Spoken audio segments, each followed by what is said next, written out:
Hello. Hello everyone. Today we'll discuss about the description and measurement of economic factors in the case of poultry birds. Okay. In our last class, we had discussed about the economic characters of cattle, buffalo, sheep, goat, and the pigs or swines. So today we will discuss about the economic characters of the poultry birds. In modern poultry farming, the successful management relies on accurate, complete daily record keeping. Okay, this record keeping it is very essential for just calculating the uh, economic factors for each and every kind of species. Okay, some of the traits may influence the profit of the poultry farm, thereby they affect the economics of the farm. Then the other traits, hence they are known as the economic traits. The traits of economic importance are exhibited at different stages of life in the case of chicken.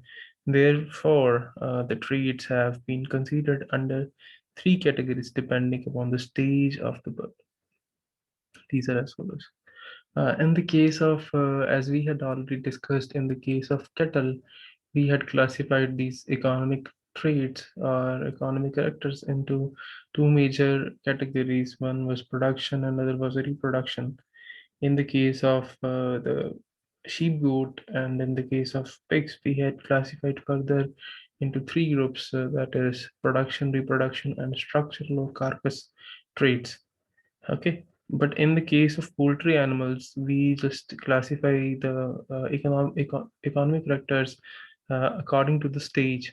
Okay, so the trade, the first is the trade which are active during the hatching period. Okay, hatching means when the bird is coming out or it's hatching from the egg.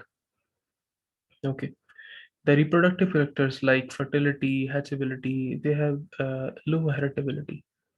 Okay, the fertility and hatchability rates are less, very less in broilers as compared to the layers, as the trait is negatively correlated with the body size. Okay. Therefore, special attention has to be given to improve the fertility and hatchability in the case of if we are just planning a breeding program for these particular species or birds. Okay. So first, in this, the first character is fertility percentage. Okay. That is the number of fertile eggs. Number of fertile eggs divided by the number of eggs set into the 100. Okay, that will give us the total fertility percentage of our total stock. अगर simple language में बताऊं कि total कितने number of fertile eggs थे from the total number of eggs. Okay, that will just give us the fertility. Next is the hatchability. Hatchability, TES means hatchability on total egg set. Okay, तो TES means total eggs कितने तुमने रखे उसमें से कितनी hatchability तुम्हारे पास आई. ओके, तो number of chicks hatched divided by number of eggs set into 100. मतलब नंबर ऑफ चिक्स जो हैच हुए divided by number of eggs जितने हमने सेट किए. Okay, into 100. ठीक है, इसको हम टीएस बोलते हैं क्योंकि that will give us hatchability on total egg set. Total तुमने कितने एग्स रखे. Okay, next is hatchability percentage on FES. FES is fertile egg set. Okay, fertile egg, यहाँ पे हमने टोटल नंबर ऑफ एग्स जितने रखे थे उसमें से हमने देख लिया कितने हैच हुए. अब इसमें क्या है, number of chicks hatched divided by number of fertile egg set. मतलब हमारे कितने अंडे थे टोटल में से फर्टाइल. ठीक है, और उन फर्टाइल में से कितने हैच हुए. That will give us the FES hatchability. Okay, TS means total egg set में से कितने हैच हुए. एफईएस मींस फर्टाइल एग्स में से कितने हैच हुए. ओके, तो these are the characters of the hatch during the hatchability period. Second is traits during the growth period. अब एग्स हैच हो चुके हैं, अब बर्ड हैज टू ग्रो। ठीक है, तो ग्रोथ जो सबसे इम्पोर्टेंट मेजर है हमारे पास, that is the body weight. The weight of the bird at a specific age of its lifetime is economically important as it affects the income of the farm. Okay, as in the case of broilers, we know कि the market it is mainly linked with the body weight. Body weight bird का क्या है? ठीक है, तो that will give us कि कितना हमें उससे इकोनॉमिक बेनिफिट होने वाला है।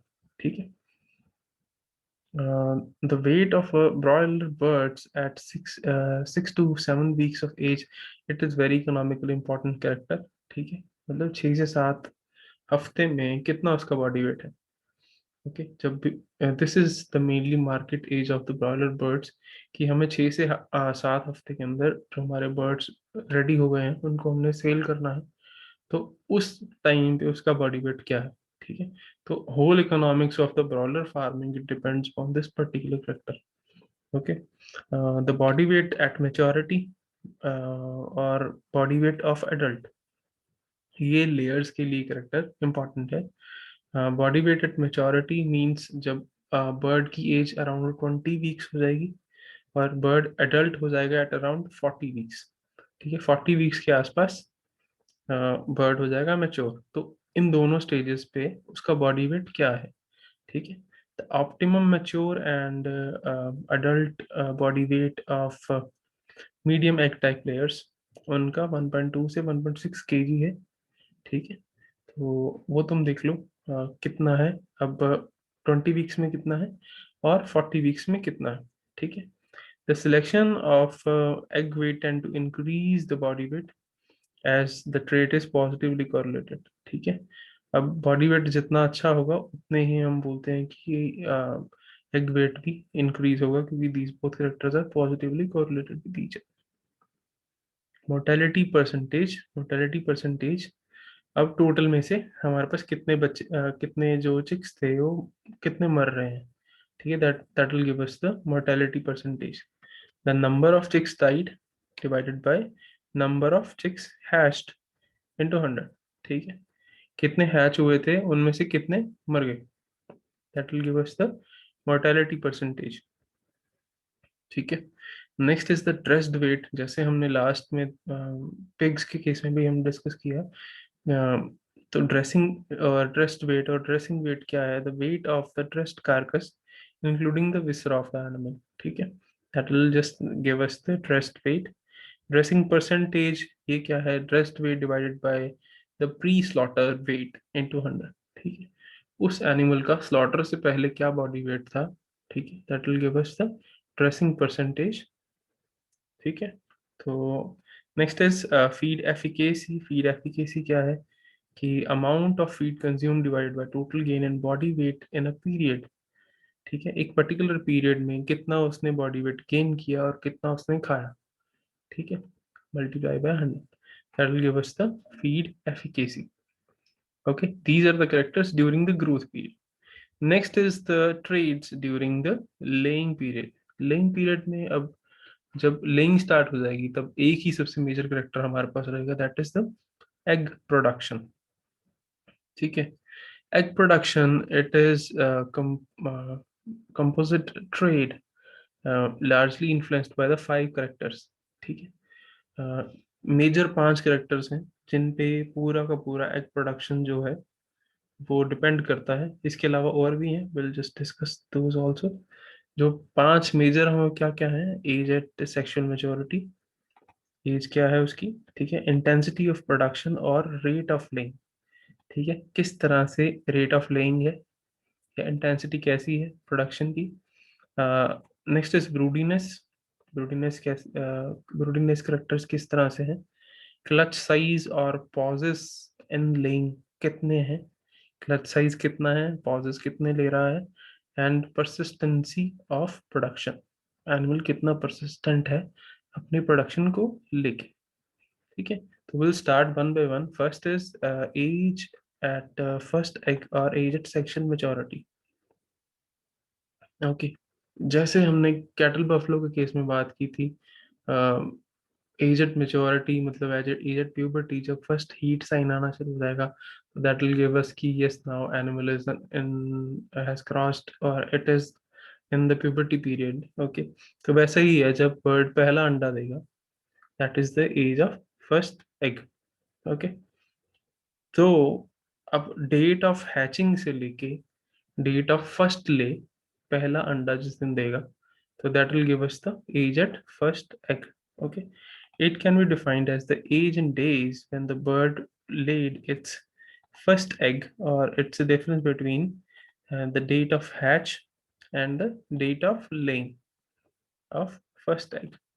पहला अंडा, हैच से लेके पहला अंडा तक क्या डेट में डिफरेंस है, कितने डेज का डिफरेंस है, that will just give us the age at first egg. In chicken, the age at sexual maturity it is around 150 days. एक जनरलाइज्ड है कि जो चिकन है या पोल्ट्री बर्ड्स हैं, they just mature at around 150 days. अगर कोई bird जल्दी मैच्योर हो जाए या लेट मैच्योर हो, दैट इज नॉट एक्सेप्टेबल। तो हम बोलते हैं कि 150 days it is optimum time इस पे एनिमल को मैच्योर होना है। उसके बाद जो अगर बाद में हो रहा है या जल्दी हो रहा है, तो that is not preferred. Very early maturity is not preferred, क्यों? क्योंकि उससे स्मॉल एग साइज आना शुरू हो जाता है। ठीक है, अगर लेट मेच्योरिटी होगी, that is also not ideal condition. तो उससे क्या है, एग नंबर जो है वो कम होता है। ठीक है, अगर जल्दी होगी तो एग साइज कम हो जाएगा, अगर लेट होगी तो एग नंबर कम हो जाएगा। तो ऑप्टिमल टाइम जो है that is around 150 days, age of first egg और सेक्शुअल मेच्योरिटी। ठीक है, the feed efficacy for egg mass. अब इसका फॉर्मूला है the amount of feed consumed in a period divided by total gain in body weight in the period into the 100। अब इस particular character में हम बात करते हैं कि जो तुम्हारा कितना फीड कंज्यूम किया उसने और कितना बॉडी वेट गेन किया, that will give us the feed efficacy for egg mass. अब एग मास क्यों बोल रहे हैं? क्योंकि अभी उसकी प्रोडक्शन चल रही है, और ये जो प्रोडक्शन है, ठीक है, that can is directly linked with the body wait. तो जितना बॉडी वेट गेन होगा उसी के अकॉर्डिंगली भी वी कैन से, जैसे हमने पीछे भी बात की थी कि वैसे ही एग साइज या एग का वेट जो होगा उसके अकॉर्डिंगली होगा। ठीक है, ऊपर आई थिंक एक point I had left, the egg production is lolly heritable trade largely influenced by additive and attractive gene inheritance। ठीक है, जो एग प्रोडक्शन है वो भी, जैसे हमने हेरिटेबिलिटी और फर्टिलिटी ट्रेट्स की बात की, तो ये भी एक लो हेरिटेबल ट्रेट है। ठीक है, तो इसकी भी जो मेनली हम बोलते हैं इनहेरिटेंस है, that is with the interactions and with the additive gene actions. Okay, next is third point is performance efficacy index. What is performance efficacy index? That is average egg weight multiplied by the production percentage divided by the daily feed consumed per bird। Okay, एक simple सी बात है कि कितना तुम्हारा अंडे का wait कितना है, प्रोडक्शन कितनी है, किसके कंपैरिजन में, कि कितना वो एनिमल फीड कंज्यूम कर रहा है या वो बर्ड कितना फीड कंज्यूम कर रहा है। ठीक है, that will give us the performance efficacy index.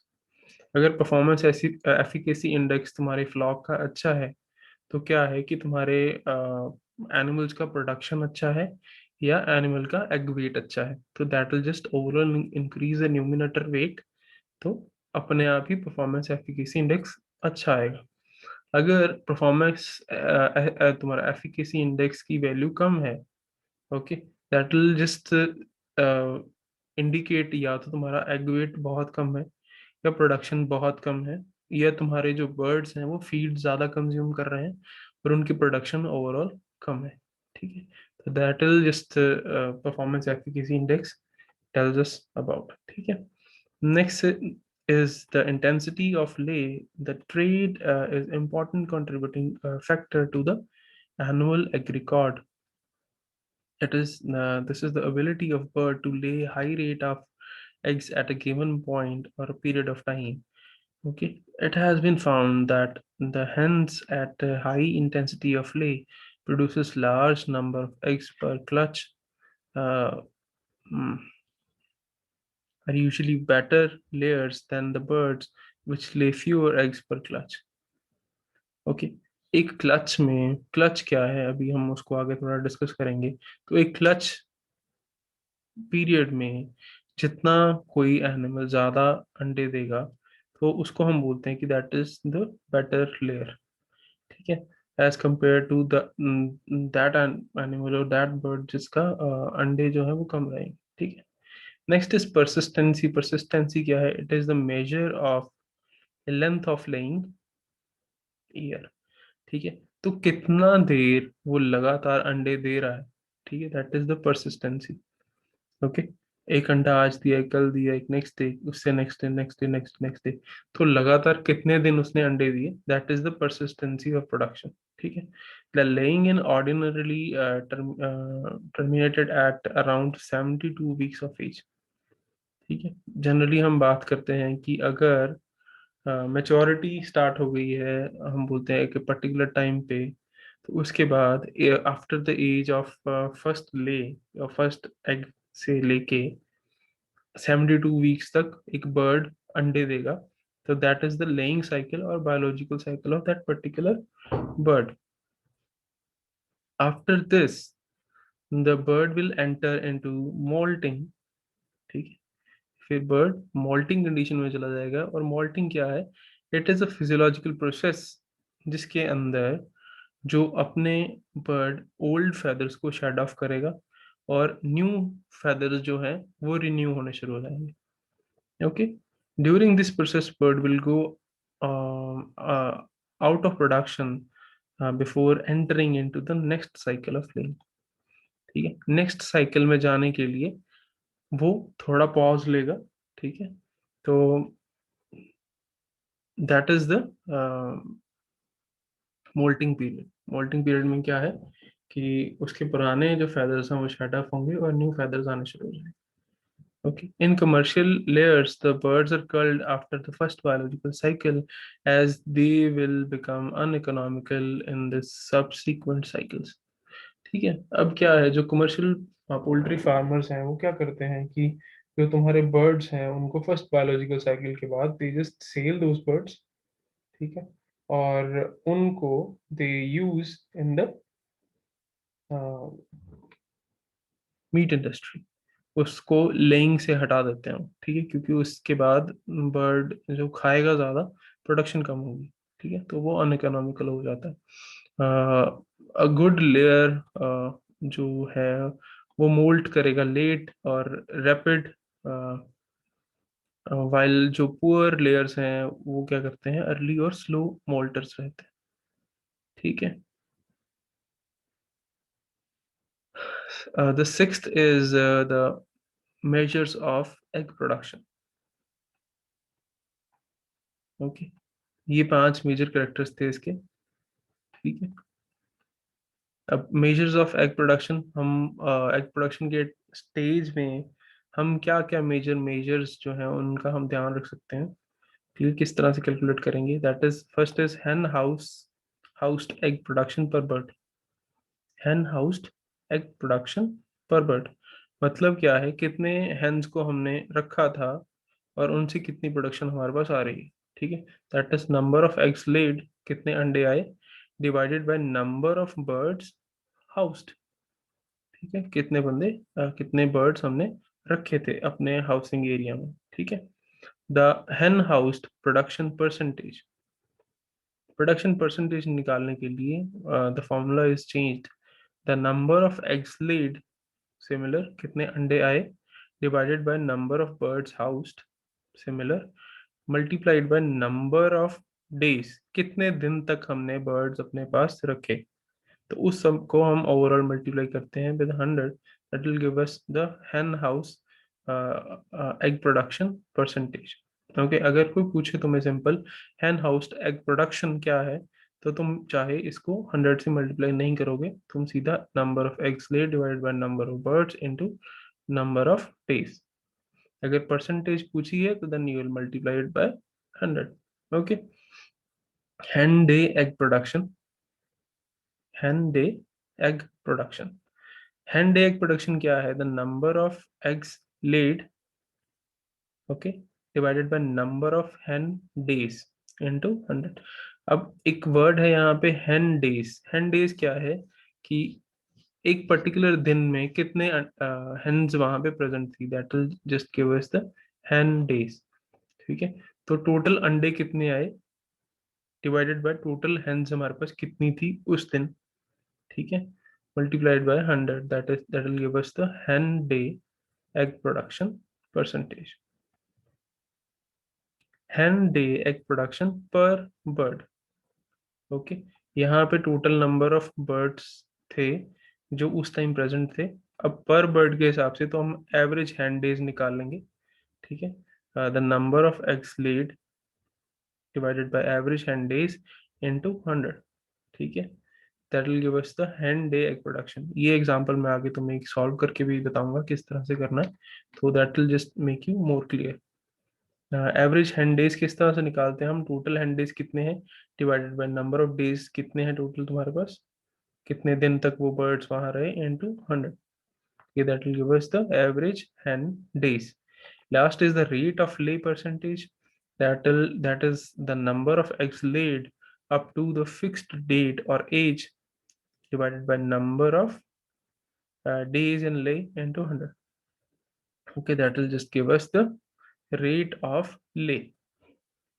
एक करेक्टर है दैट इज fecundity। fecundity क्या है? The number of eggs produced in agreed period of time regardless of other characters such as egg size, hatchability। ठीक है, तो number total कितना आ रहा है, हमें ये नहीं कंसीडर करना कि उसका साइज कैसा है, एग वेट कैसा है, या हैचेबिलिटी कैसी है, वो कुछ नहीं है, हमें जस्ट देखना है कितना नंबर आ रहा है, that is the fecundity। Okay, जो this practice it's mainly used for calculation of the pullet year। okay, तो this period is considered as the pullet year जिसको हम पूरा निकालते हैं। ठीक है, द क्लच साइज और पॉज, हमने ऊपर बात की थी कि क्लच साइज क्या होता है। ठीक है, the eggs are generally laid in a daily sequence. अगर हम जनरली, मैंने जैसे बताया कि हर रोज या कुछ एक डेली सीक्वेंस होगा अंडे आने का फ्रॉम अ बर्ड, तो the eggs is generally laid in a daily sequence। ठीक है, and the number of eggs laid in that sequence without any break, this is known as clutch size। तो उस sequence में without any break जितने अंडे आएंगे लगातार हमारे पास, that will give us the clutch size। The bird will skip a day or two from production before entering to the next clutch। ठीक है, एक क्लच से दूसरे क्लच में जाने में बर्ड 1 या 2 दिन का गैप लेता है। ठीक है, फिर वो अपना रेगुलर जो सीक्वेंस होगा उसको फिर से अटेन कर लेगा। ठीक है, जो अच्छा प्रोड्यूसर होगा, द गुड प्रोड्यूसर, उसके अंदर द क्लच साइज बिग रहेगा। ठीक है, बट जो इंटर क्लच इंटरवल है वो छोटे से छोटा रहेगा। ठीक है, क्लच साइज मतलब वो जो सीक्वेंस ऑफ डेज हैं वो ज्यादा रहेंगे, बट जो उनका ओवरऑल साइज है या इंटर क्लच इंटरवल है, ठीक है, एक क्लच से दूसरे क्लच के बीच में कितने डेज का इंटरवल है, वो कम रहेगा। ठीक है, जिसका जितना कम रहेगा वो उतना गुड प्रोड्यूसर रहेगा। बट अगर वो इंटर क्लच इंटरवल जो है that is more than a week, ठीक है, तो उसको हम बोल देंगे इट इज अ पॉज। ठीक है, तो जो पॉज है, pause it is not desirable character for the case of good layers. ठीक है, अगर वो एक अच्छा लेयर है तो उसमें पॉज आना इज नॉट एक्सेप्टेबल। ठीक है, एग वेट जो है it is highly heritable trait, जैसे ऊपर हमने एग साइज इसकी बात की थी। ठीक है, एग प्रोडक्शन की बात की थी, तो that is low heritable trait. But जो तुम्हारा एग वेट है it is highly heritable trait. ठीक है, इसकी जो हेरिटेबिलिटी है दैट इज अराउंड 0.3 टू 0.45। तो जो इसका हम यूज करते हैं in the genetic improvement for the trade can be easily brought up by individual selection. तो इसका हम इंडिविजुअल सिलेक्शन में हम इसका यूज कर सकते हैं। However it's strong negative correlation with egg number. हमें पता है एग वेट और एग नंबर का जो कोरिलेशन है that is very strongly negative, they are correlated. तो जो भी हमने ब्रीडिंग प्रोग्राम प्लान करना है फॉर द बर्ड्स, वो इसी तरह से करेंगे कि ना ज्यादा एग नंबर डिस्टर्ब हो, ना ज्यादा एग वेट डिस्टर्ब हो। ठीक है। एग क्वालिटी ट्रेट्स में we have shell thickness, albumin index, Haugh unit, blood meat spots. ठीक है, ये सभी लो हेरिटेबल ट्रेट्स हैं। जनरली हम इनका सिलेक्शन प्रोग्राम में यूज नहीं करते हैं, but there is only trait that is shell thickness जिसका हम यूज करते हैं फॉर इकोनॉमिक इम्पोर्टेंस, जिसका थोड़ा बहुत रोल है।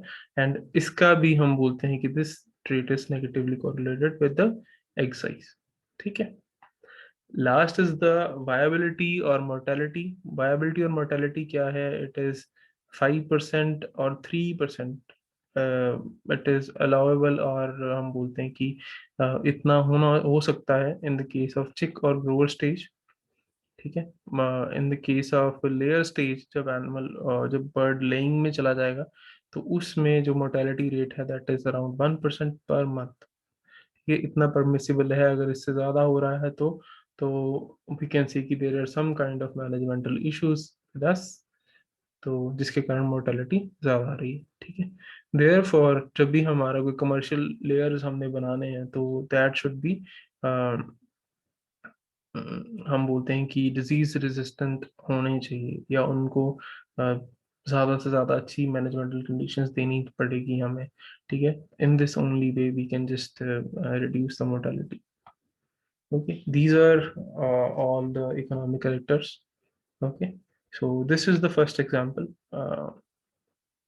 Example one, on October 1, 2000, 1,223 pullets were housed for laying pens fitted with trap nests. Individual hence daily egg production was recorded on the trap nest sheet. Okay, the date of death and culling during this period was also recorded. The summary of egg production of the flock taken from the trap nest sheets is given below. ठीक है। तो ये है हमारे पास कुछ data दिया हुआ है। ठीक है।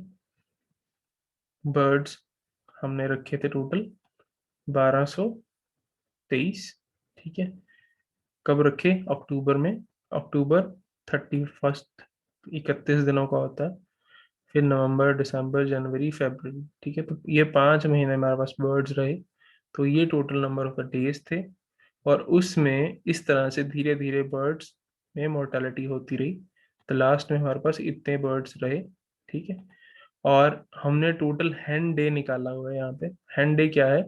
Number of birds multiplied by number of days.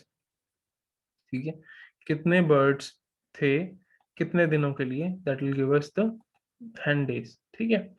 तो उस हैंड डे में कितने एग्स हमारे पास आए, ठीक है, वो हमारे पास ये है, नंबर ऑफ एग्स लेड। ठीक है। तो total hen days, total number of eggs laid, और टोटल नंबर ऑफ डेज, ये हमने कैलकुलेट कर लिया। ठीक है। अब हमें कैलकुलेट क्या करना है इसमें? Hand day egg production, average hand days, hen day egg production per bird, hen housed egg production per bird, hen housed egg production। ठीक है। तो ये हमने कैलकुलेट करना है। तो will start from hen housed egg production। hen housed egg production क्या है? The number of eggs laid, number divided by number of hens laid into 100। ठीक है। तो ये हमने निकाल दिया number of eggs laid total कितने हैं। This is the total number of eggs laid, number of hen days. ठीक है। टोटल हमारे पास कितने हैं? ठीक है। ये हमारे पास टोटल हैंड डेज है multiplied by 100, that will give us the hand day egg production. ठीक है। Next is average hand days. Average hand days क्या है? Total number of hen days divided by number of days. ठीक है। Total hen days कितने हैं? This is the total hen days, and total number of days 151, that will give us the average hand days. ठीक है। hen day egg production per bird. Next is hen day egg production per bird. उसमें क्या है, number of eggs laid divided by average hen days. ठीक है, ये इसका formula है. तो नंबर ऑफ eggs laid कितने थे, this is the number of eggs laid. और जो तुम्हारा एवरेज हैंड डे है, ये हमने यहाँ पे निकाल लिया है एवरेज हैंड डे. तो that is your average hand day. तो उससे हमारे पास आ जाएगा hand day egg production per bird. ठीक है, मतलब इतने अंडे पर बर्ड पर डे हमारे पास आए हैं. ठीक है, hen हाउस्ड एग प्रोडक्शन. ठीक है, अभी ये निकालने के लिए number of eggs laid divided by number of birds housed. Total हमारे पास कितने अंडे आए. ठीक है, तो टोटल नंबर ऑफ बर्ड्स कितने हाउस्ड किए थे हमने, 1 2 2 3. ठीक है, टोटल स्टार्टिंग. ठीक है, तो that will give us the hen house egg production per bird. ठीक है, next is hen housed egg production. वो कैसे कैलकुलेट करना है हमने, number of eggs laid into 100 divided by number of birds housed into total number of days. तो ये तुम्हारा है eggs कितने आए हैं. ठीक है, 100 से मल्टीप्लाई किया है, टोटल नंबर ऑफ बर्ड्स कितने रखे थे, और टोटल नंबर ऑफ डेज कितने हैं, दैट इज 151. तो उन सबको हम फिल करते हैं, that will give us the hen housed egg production. ठीक है, the example 2 and example 3 you will do by yourself in your practical files.